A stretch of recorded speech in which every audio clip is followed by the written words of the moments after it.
Hi everyone, I'm Raj Kumar, President and Editor-in-Chief of Devex. This week we'll be breaking down the big headlines in global development and bringing in some top experts to help us do it. If you want to follow along with the stories we're talking about, check out Devex.com and subscribe to our daily newsletter, The Newswire. There's a link in the description. Follow us along on Twitter and you can see many of the stories we're talking about today, and we'd love to hear what you think. This is This Week in Global Development. This is kind of a special edition because I and my two guests today are all in Davos, Switzerland, here for the World Economic Forum's annual meeting. Let me say hi to Nilmini. Hello, it's great to be here. Thank you, Raj. Yeah, great to hear your voice. I've just seen you in passing on the snowy streets here. Nilmini Rubin is known to a lot of people, I think, who listen to this podcast. Your current role is as the Chief Policy Officer at Hedera, which is a global blockchain platform. But a lot of people listening probably know you from your time on the Senate Foreign Relations Committee and the House Foreign Affairs Committee and in lots of global development-related roles over the years. Great to have you here, Nilmini. And Asif, are you around? Yeah, I'm here. Thank you. Great to hear your voice. And of course, Asif Saleh is the Executive Director of BRAC, by some measures, the world's largest NGO, Bangladesh-based, but all over the world.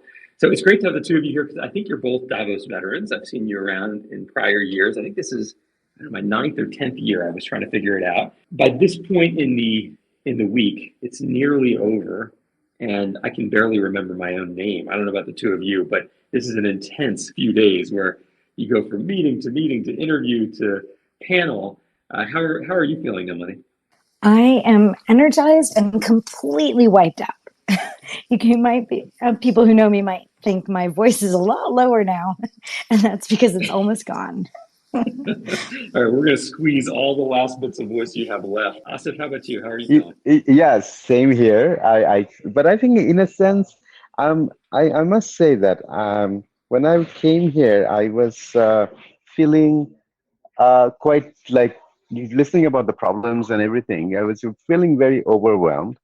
But you get a sense of camaraderie, and you also get a sense of that you meet people, you hear ideas, that you hear about solutions. So that's the bit which is kind of uplifting and energizing. So I think I'm feeling quite excited about as well, if that makes any sense as well. It really does. It really does. And it does feel to me kind of like a tale of two cities, this year's World Economic Forum annual meeting, because you hear a lot of doom and gloom, which is all based on reality.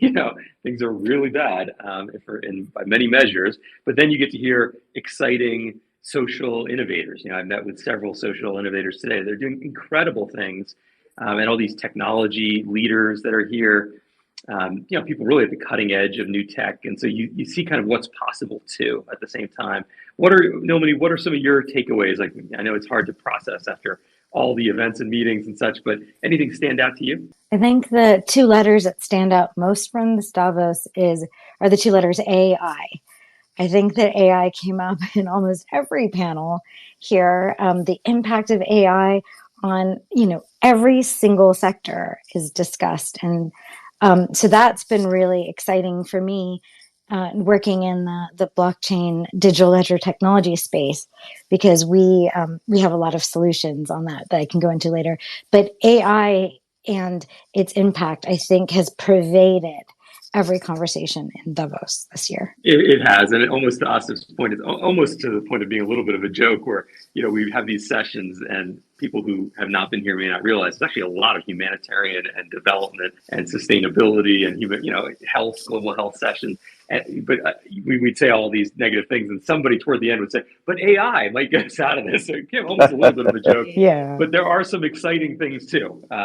Asif, what are some of your highlight takeaways? I think what I have been hearing a lot, the meetings that I've attended mostly focused on development. I kind of not actively participated in a lot of these AI conversations, but I was focused on the other word that you heard about was the polycrisis, right? So that's the other word you heard quite a lot about.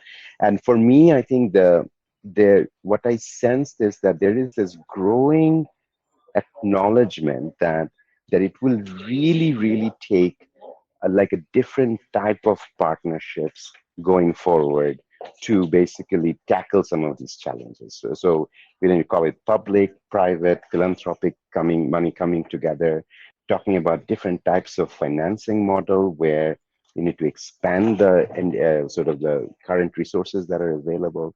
So I think I saw that there are a lot of newer players. I think the GCC countries are kind of trying to also a lot of flexing their muscles, and so really kind of you can sense that there's also a shift happening to a more multipolar world that we are talking about, right? So I mean, my like final session there, it kind of ended with one of the speakers saying that going forward, the development will be done very differently, and I think that hearing it, I've been talking about it, we've been talking about it, but hearing from somebody from the World Bank, I think it's quite refreshing. So I think there is that acknowledgement that business as usual won't work anymore, and you need a lot of different actors to come together. I have the same sense. Nilmini, what do you think? Did you get a feeling like we're at this shifting point in time? Like, will we look back and remember this year, maybe this Davos as a kind of a turning point? I hope that we'll see it as a turning point, because I think that many of us aren't comfortable with the direction that things are going with the poly crises. So I really hope so. Um, I felt energized by the conversations around solutions. Um, kind of back to the AI piece. People were talking about how AI can increase efficiency in every sector, from humanitarian to manufacturing to tech. But you also heard a lot about how AI can magnify bias. So hopefully we're going to look back at this time and think we secured the benefits and we mitigated the risks. Yeah, I hope so too. And I guess to what Asif was saying as well, I kind of feel like you got a sense, it was palpable this year, that this is no longer a global agenda that's just sort of dominated by the US and Europe. Part of it being the kind of Western coalition itself is somewhat fractured. And, the politics within, the traditional kind of OECD countries is getting very polarized. So there isn't even a clear direction from some of the countries that we might have thought of before as sort of the hegemons, the powers. Look at the United States, for example, where the election could go in two very different directions. Everybody here is talking about that. But then you also just got this palpable feeling like some of the big countries in the global south and elsewhere, they're just fed up with it. And they really are, they see the world as more multipolar, and they're kind of leaning into that. I had one senior official describe this situation in the world to me as, she said, the world is divided into three types of countries right now. There's the rich, there's the big, and there's the rest. The rich, right? The big, if you're Indonesia, if you're India, if you're Brazil, okay, there's some things you can do. You might not be in a perfect situation where you want to be on your development trajectory, but you can, domestically finance things. You can raise money internationally. You're in a different place. And then the rest, and it's like the rest is sunk right now. So yes, if you said that appeals to you, what do you think? I absolutely, I agree, and I think I think part of it is, you're right. I think it's probably, the chatters that we have been hearing about, the various advocacy efforts in terms of reform in multilaterals. I mean, you could tell that all of those things are coming to fruition in many ways, because and then all of this also give you the sense that advocacy matters, right? That you slowly push the needle out a little bit, and it is happening. Things are moving, and it will be, as there will be a state of confusion, uncertainty in the next few years. But I think my hopeful self says that then it will stabilize, but it will look a lot different than how we have grown up in a world where, as you said, where it was much more unipolar, where much more Western dominated. So I think, and innovations are going to come from global South and other places as well. I mean, that's the that, I mean, more prominently, and different types of innovations that's going to be more recognized. It's not going to be just a product driven innovation that we are talking about. So I think, I mean, the fact that I like it because I think there is voices for everybody, and the majority world, in a way, will have a broader sort of say in terms of agenda setting. So I think those are all good thing. One thing I must say that it's probably going to be a suggestion for the forum to happen is that in COP every year in November happens. We talk about climate negotiations, side events happen, but I think climate should potentially have a permanent agenda at Davos as well. I kind of feel like regardless of whether they make a formal decision to do that or not, Asif, it is happening. I mean, there's so much conversation about climate. It dominates almost everything because the climate, the way forward on climate does require business and investors. It does require the public sector, and governments have to be a big part of this at different levels. And you need the social innovators, the nonprofit, civil society, and there are a few places where they all are, and they all are here. And while this is pretty big and unwieldy in some ways, you can kind of see a lot of the people you need to see in one place. COP, is just so massive. I don't know how you felt, but this year, 100,000 people or something in Dubai. This feels a little bit more manageable, and so you can get a narrative that comes out of many conversations on that. And I think it's a key gathering point for climate. I think you're absolutely right. Nilmini, any reaction to that? Yeah, so I completely resonate with that idea of rich, big, and rest. And you can see it physically in Davos when you're walking down the main street, which is called the Promenade, and you look at the different groups that have secured storefronts for this week. And it's rich countries, like countries from the Gulf, and it's big countries like India. In fact, there's multiple storefronts for India for different states. So they're definitely there, and you don't see as much from the rest. On climate, I think it's an important thing for people to talk about at Davos. I would just caution against it becoming a second COP because there are so many costs and environmental impacts to travel that if we could really narrow in on what we need to do from COP, that and like take action, that would be incredible. But just not have too many people. Yeah, and Davos does have a lot of people for the small skiing village, and I think the WEF constantly tries to find ways to crack down on it. I know they had like a much harder process this year for getting hotel badges. These are the badges you get that don't let you in the main conference center, but let you into where a lot of the side events are happening in the hotels. And it seems like they're trying, but boy, it's hard. It feels to me more crowded than ever when I walk around the streets, or you go to see the after parties and the lines like 30 minutes to get in. Do you feel that way, Asif? Yeah, it is. I mean, but as you said, that I think the best part is that there are surprises. You don't know who you're going to meet. The random people you're sharing a shuttle with. It turns out to be like the very senior vice president at World Bank, or you just suddenly in the same like trolley with the Minister of Women Affairs, and he was feeling very cold. So I think it's quite fascinating in the way you bump into people. But I also would, like you said, that from my vantage point, is extremely efficient because you meet a lot of people you want to meet at the same venue because they're all here. So I think rather than me traveling into 10 different spaces, I actually have met a lot of people, which is going to make my job a lot easier. And I will travel less in the next few months. Yeah. Right. And there is something about the cold and the snow that creates something of a bonding experience. You see people, and sometimes it's their first time here and they come from a tropical place, and boy, they are having an experience. I've met a few people who've never traveled outside of their home country, and they're here in Switzerland for the first time. Yeah. But one thing, Raj, was very, very interesting. I mean, I don't know if you were there. I mean,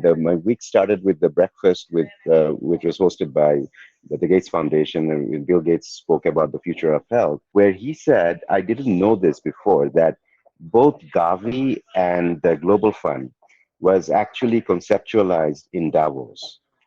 So it's of course one of the biggest success stories in terms of global health, in terms of how aid That's has been right. done. Yeah. That's right. And I would add to that list also CEPI. I don't know, the main event, the main meeting that, brought sort of the people together, the governments and the private sector and the philanthropies that decided to build CEPI, the big vaccine initiative for developing new vaccines for neglected diseases and future threats. That was developed here too. So yeah, there are, especially in the global health realm, there are a lot of things that have come out of these annual meetings.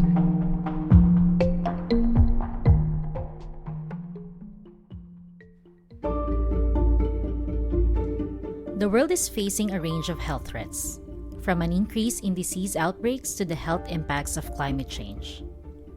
I'm Jenile Ravelo, Senior Global Health Reporter for Devex. Every Thursday, we bring you exclusive news and insights on how the health sector is finding solutions to these challenges in our free weekly newsletter, Devex Checkup. Visit devex.com/newsletters to subscribe. Nilmini, any other kind of big takeaways for you from the week? You mentioned AI. Anything else you want to say about that? Well, one thing on the tech front that I thought was really interesting coming from international development was the idea of tokenization, which is, kind of partial ownership of assets. And one example might be space. So a country could own part of a launch rather than the entire thing. So it doesn't need to do all of the investing in all the infrastructure to get things up into the air. And I just thought that was really interesting because as we think about investments in countries that don't have as much cash to spend, we don't want them to be cut out of policy decisions or real world decisions because they don't have kind of the upfront money. So kind of tokenization or partial ownership of big activities is kind of one way to move forward and be more inclusive. Yeah, that's a great example. And I'd love to get your take on this because my impression is there was a really huge upswing in kind of the crypto blockchain presence in Davos over the last several years. I mean, it got to the point where there almost not every, but many of the storefronts on that promenade were, taken over by a blockchain business of some sort or another. And then, of course, we had everything that happened, with the sort of crypto winter and then FTX. Like, 2022 was a very tough year. And it seems like maybe here in 2024, things are starting to come back. I saw more of a presence. I even went to a session at your storefront, Hedera's, and listened to some senior people in the blockchain community talking about governance and compliance and trust and how they kind of have to rebuild from first principles. I mean, what's your take as somebody who's in that space of the state of the blockchain community here in Davos? I think you captured it so well that, there was a fluctuation after the fraud with FTX. And in a lot of ways, it was good. It cleared out the bad actors. So like the people who care about governance and transparency and following the law remain. So it was good, kind of like a whatever threshing or willowing of the crowd. So the crypto projects that are still around, or blockchain or digital asset projects that were still around in Davos, are much more committed to working with governments and building systems that can last. And what about Asif, some of the things you work on? Because I think of how BRAC is a Bangladesh-based organization, but you're global and quite sizable, and you've been a real voice on whatever you want to call it, localization, decolonization, sharing and shifting power. I mean, has that conversation, I know, was here in Davos in prior years. Do you feel like it was here at the same level, bigger, less? What do you think about that theme this year? No, it wasn't on that level over here, but that conversation have gone kind of mainstream in the development space pretty much. So I think in a sense it has gone to a much wider audience. So from that context, I wasn't really expecting that to happen, but I mean, I think, but overall thematically, because I've heard in many different conversations where the word localization, but not in the sense of development only, but even localizing supply chain localizing, really building local capacity, starting from vaccines to other things, or regional capacity building. I think that was one of the lessons from COVID as well. But at the same time, I think that's also another sort of sign of this multipolar world that we are talking about. That's happening. But in other space, I think from an AI space, when we talk about what will affect the work that we do around youth employment, and you know, one thing is worrying, that how many of the potential jobs are going to go away from countries like Bangladesh and others, right? Because you know that Bangladesh and India, there are big outsourcing hubs, and a lot of this basic coding, analytics, and stuff. I have spoke to a number of people who are like academics and stuff. They were all pretty certain that these are not gonna come to these countries anymore. So that's, but we're in a world where we're already huge unemployment there. So how are we gonna um, do do for livelihood generation for different types of, particularly for young population? We talked about green jobs quite a bit, but that's quite not thought through in terms of countries where this transition are not happening at the same speed, yeah, like in developed countries as well. So a lot of things to unpack there. Yeah, I agree. Just kind of as we start to wrap up our conversation today, I'm curious about things you may have heard or people you may have met that you think people listening into this would want to know about. And I can tell you from my standpoint, we host our annual humanitarian happy hour. We didn't give it that name, but it's sort of gotten that name over the years, and it's great to see it grow. We do it with our friends over at Circle in their space on the promenade, and we just gather in a very friendly, very low program kind of way, an evening for the people who work in the development and humanitarian community. And it keeps growing year after year. And we had a big group there. And just listening to the conversations there, as well as some other events I attended, I get the feeling that the climate and health nexus, that conversation is really advancing quickly. And there's a big community that's interested in that. I guess it makes sense at a World Economic Forum annual meeting because you've got, of course, all the big pharma companies are here.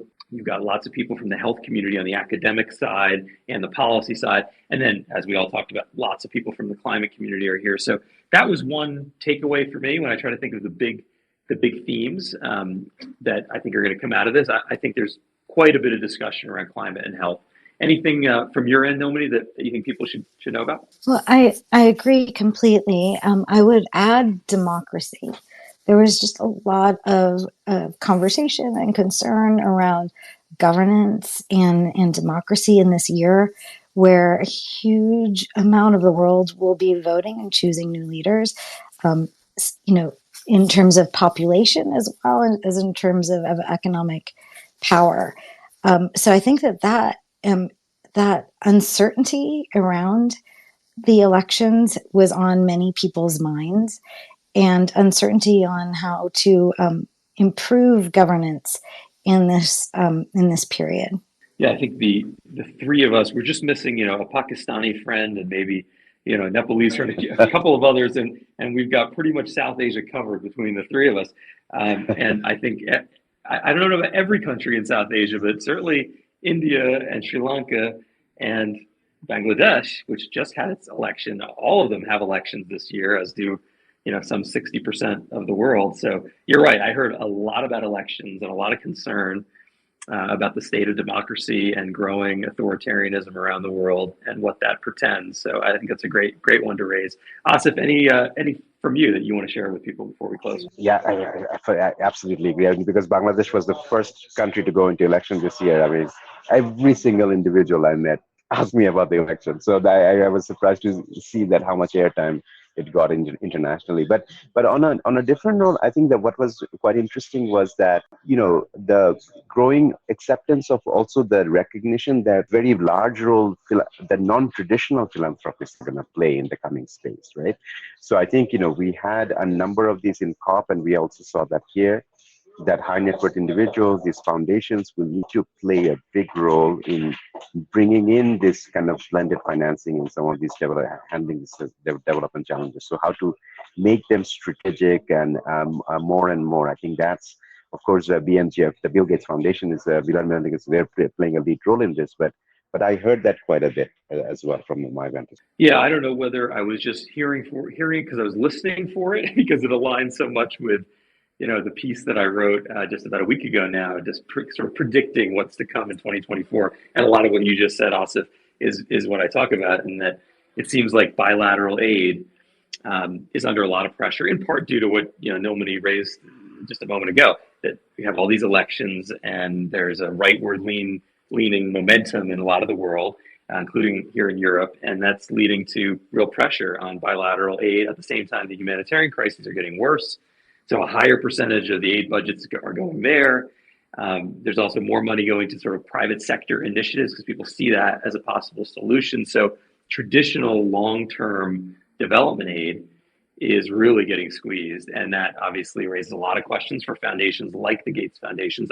I get into that in great detail in my piece. I hope people have a look at it if they haven't yet. But I agree with you. I heard a lot of consternation about those realities, those pressures this week, and I think that's a broader theme than just 2024, but it is a stark reminder of where we are as a development and a health and humanitarian community. Listen, it has been a great pleasure to talk to the two of you. We're not even in the same room, so thank you, Asif, Saleh, Nilmini, Rubin, for spending a little time on this week in global development. Thank you so much, Raj. And you're doing an incredible job in bringing the community together and have really solid strategic conversations. So thank you for that. An additional thank you from my side. Thanks. Yeah, thank you so much, Asif and Raj. It was a delight to talk to you both. This has been This Week in Global Development. If you enjoyed this episode, don't forget to subscribe using the link in the description. To get even more coverage and analysis on the most pressing development issues of the day, become a Devex Pro member by going to devex.com/membership and signing up. Thank you for listening, and see you next week.